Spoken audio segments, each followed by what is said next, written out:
My father, who was in the Second World War, went to college on a GI Bill. So there was an enormous expansion of opportunity that enabled them to integrate into a new emerging society.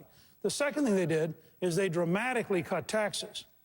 And the economy took off and grew dramatically, and it absorbed the workforce. So I would say we ought to both have a transition process for veterans to enable them to have a real advantage of getting a job when they come home, and we ought to have a very aggressive economic program of regulatory cuts and tax cuts in American energy so that the entire population is absorbed by getting back to about 4% unemployment, in which case virtually every veteran would have a very good job at the end of the transition period.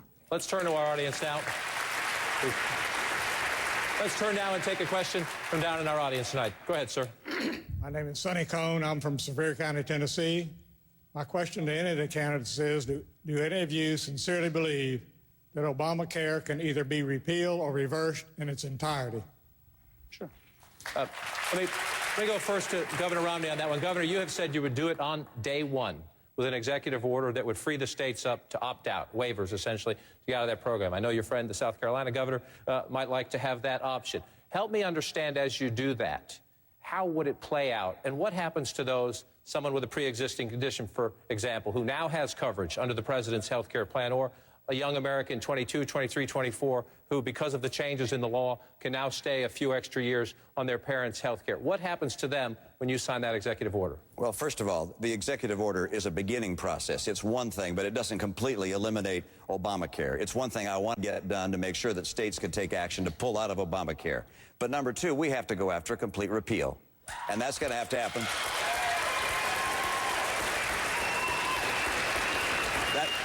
That's going to have to happen with a House and a Senate, hopefully that are Republican.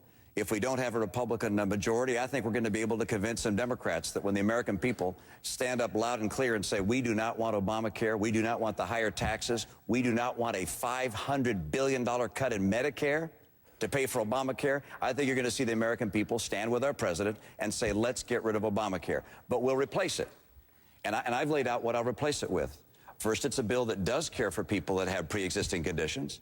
If they've got a pre-existing condition and they've been previously insured, they won't be denied insurance going forward. Secondly, I'll allow people to own their own insurance rather than just be able to get it from their employer. I want people to be able to take their insurance with them if they go from job to job. So we'll make it work in the way that's designed to have health care act like a market, a consumer market, as opposed to have it run like Amtrak and the post office. That's what's at risk, at stake here. We go back to this. Ours is the party of free enterprise, freedom, markets, consumer choice. Theirs is the party of government knowledge, government domination, where Barack Obama believes that he knows better for the American people what's best for them. He's wrong. We're right. That's what we're going to win. So, Mr. Speaker, you heard the skepticism.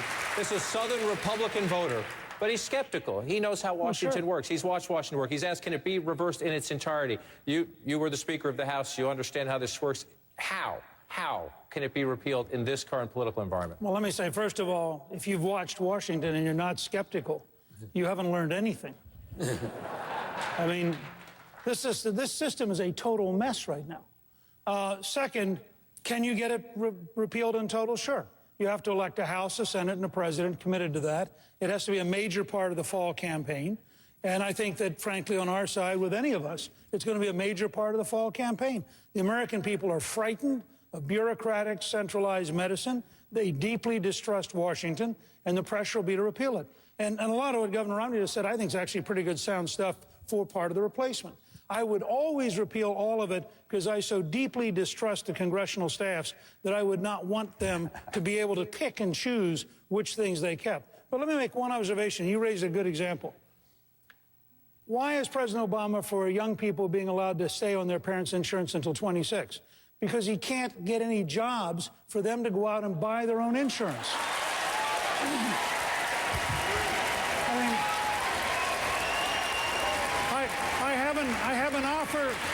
I have an offer to the parents of America. Elect us, and your kids will be able to move out because they'll have work. Wait 1 second. Senator Santorum, you heard Governor Romney and you heard Speaker Gingrich Do you trust them if one of them is the Republican Party's nominee and potentially the next president of the United States to repeal this law? The biggest thing we have to do is elect a president. I think Newt's right.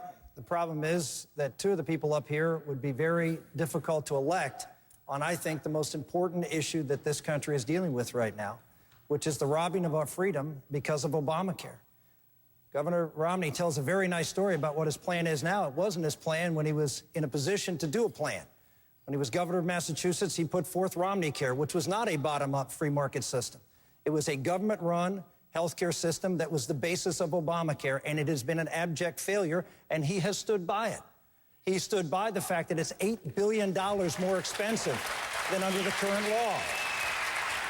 He stood by the fact that Massachusetts has the highest health insurance premiums of any state in the country. It is 27% more expensive than the average state in the country. Doctors, if you're in the Massachusetts healthcare system, over 50% of the doctors now are not seeing new patients. Primary care doctors are not seeing new patients. Those who do get to see a patient are waiting 44 days on average for the care. It is an abject disaster. He's standing by it, and he's going to have to run against a president. He's going to have to run against a president who's going to say, well, look at what you did for Massachusetts, and you're the one criticizing me for what I've done. I used your model for it. And then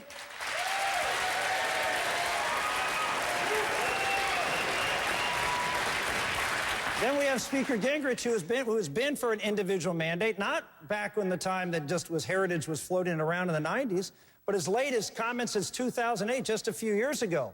He stood up and said that either should have an individual mandate or post a $150,000 bond. How many $150,000 bondholders do we have here who can post a bond for their health insurance? These are two folks who don't present the clear contrast that I do, who was the author of Health Savings Accounts, which is the primary basis of every single conservative reform of health care. I was the author of it back in 1991 and 92, 20 years ago. I've been fighting for health reform, private sector, bottom up, the way America works best for 20 years. Well, these two guys were playing footsies with the left. I want to break Congressman Paul. I'll bring you into the discussion in just a moment, but Senator Santorum directly challenged the governor and then the speaker. Governor, you first. Well, so much of what the senator said was wrong. Let me mention a few other things. First of all, the system in my state is not a government-run system. 92% of the people had their own insurance before the system was put in place, and nothing changed for them. They still have the same private insurance. And the 8% of the uninsured, they bought private insurance, not government insurance. And the people in the state still favor the plan 3-1. And it certainly doesn't work perfectly. Massachusetts, by the way, had the highest insurance costs before the plan was put in place and after. But fortunately, the rate of growth has slowed down a little less than the overall nation. And one of the things I was proud of is that individuals who wanted to buy their own insurance saw their rates, and when they were not part of a big group, saw their rates drop by some 40% with our plan. Is it perfect? Absolutely not. But I do believe that having been there, having been on the front lines, showing that I have compassion for people that don't have insurance, but that the Obama plan is a 2,700-page, massive tax increase, Medicare-cutting monster. I know how to cut it. I'll eliminate it. I will repeal it, and I'll return the power to the states where the power for caring for the uninsured ought to reside constitutionally. Thank you. Senator Santorum, he says your facts are wrong. Well, they're simply not wrong. The fact is that, yes, you're right, Governor Romney, 92% of people did have health insurance in Massachusetts. But that wasn't private sector health insurance. A lot of those people were, as you know, on Medicare and Medicaid, so they're already on government insurance, and you just expanded. In fact, over half the people that came on the rolls since you put Romney Care into effect are fully subsidized by the state of Massachusetts, and a lot of those are on the Medicaid program. So the idea that you have created this marketplace and with this government-run healthcare system where you have very prescriptive programs about reimbursements rates, you have very prescriptive programs just like what President Obama is trying to put in place here. You're arguing for a plan. You're defending a plan that is top down. It is not a free market healthcare system. It is not bottom up. It is prescriptive in government. It was the basis for Obamacare, and you do not draw a distinction that's going to be effective for us just because it was the state level, not the federal level. If you want, Governor, quickly. Sure, absolutely. First of all, as you probably know, Medicaid is not a state program. Of course it is. All right. It's a state and federal program. Medicaid is as demanded by the federal government, and it is a mandate. It's a mandate by the federal government, and it's shared 50-50 state and federal. The people of Massachusetts who are on Medicaid, I would like to end that program at the federal level, take the Medicaid dollars and return them to the states and allow states to craft their own plans. That would make the plan we had in Massachusetts a heck of a lot better. My view is get the federal government out of Medicaid, get it out of health care, return it to the states, and if you want to go be governor of Massachusetts, fine. But I want to be president and let states take responsibility for their own plans. Mr. Speaker, it may seem like a while ago, Mr. Speaker, but Senator Santorum made the point in his view you don't have credibility on this. No, what he said, which I found mildly amazing, was that he thought I would have a hard time debating Barack Obama over health care. Now, in fact, as Republican whip, I led the charge against Hillary Care in the House. As Speaker of the House, I helped preside over the conference which wrote into law his idea on health savings accounts, so I was delighted to help him get it to be a law. And the fact is, I helped found the Center for Health Transformation. I wrote a book called Saving Lives and Saving Money in 2002. You can go to healthtransformation.net, and you'll see hundreds of ideas, none of which resemble Barack Obama's program. So I'd be quite happy to have a 3-hour Lincoln Douglas-style debate with Barack Obama. I'd let him use a teleprompter. I'll just rely on knowledge. We'll do fine. Senator, I want to bring Congressman Paul in. You're shaking your head. Quickly. The core of Obamacare is an individual mandate. It is what is being litigated in the Supreme Court right now. It is government top-down telling every business and every American what kind of health care that you will have. That is the problem with Obamacare at the core of it, and the Speaker supported it repeatedly for a 10-year period. So when he goes and says, I can, run rings around President Obama in a Lincoln Douglas debate, you can't run rings around the fact, Newt, that you supported the primary core basis of what President Obama has put in place. Look, just one quickly, Mr. Speaker. Congressman's getting lonely down here. Let's go. Just one brief comment. Of course you can. I can say, I was wrong and I figured it out. You were wrong and you didn't. You held that, Newt, you held that position for over 10 years. And it's not going to be the most attractive thing to go out there and say, it took me 10 or 12 years to figure out I was wrong, when guys like Rick Santorum knew it was wrong from the beginning. Congressman Paul, you have the floor. Do you trust these men to repeal Obamacare? Thank you.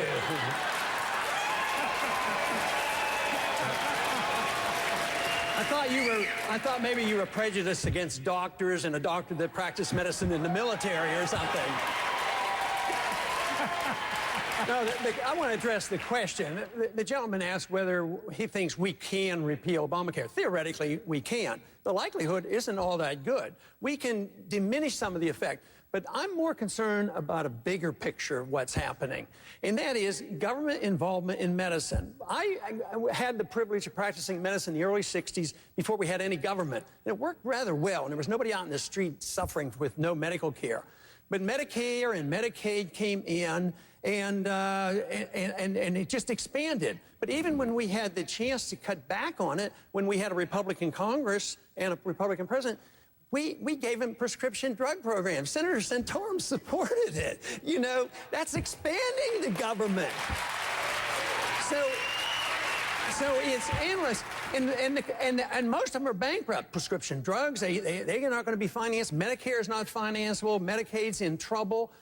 But nobody talks about where the money's going to come from.